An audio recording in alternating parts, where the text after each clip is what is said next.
Once a rich delta teeming with life, it's been a long time since fishermen have been able to catch much in Ogoniland, southern Nigeria. 50 years of oil production has destroyed this environment.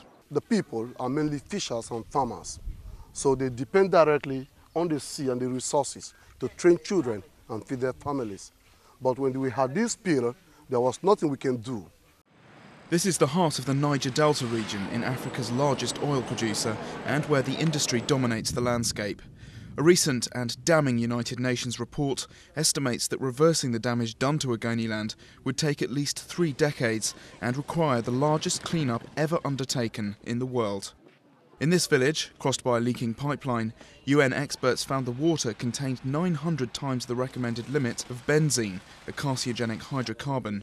Water that these people drink, cook and wash with every day. The maintenance of the pipeline is very, very poor. They don't take into consideration the community, the people living here. Multinational oil companies including Total, ExxonMobil and Chevron operate in the delta. Most of Ogoniland's wells and pipelines are owned by a joint venture between Shell and the Nigerian firm NNPC. The UN report criticised Shell for poor maintenance of its infrastructure, which has caused leaks.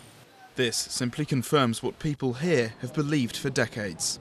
The license of Shell should be revoked, and that's what we expect the government as a minimum that they will do, in addition to holding them responsible for being for the pollution and the cleanup that we demand should start immediately. Shell insists it's taking the report seriously, but argues that most pipeline leaks are due to sabotage and theft.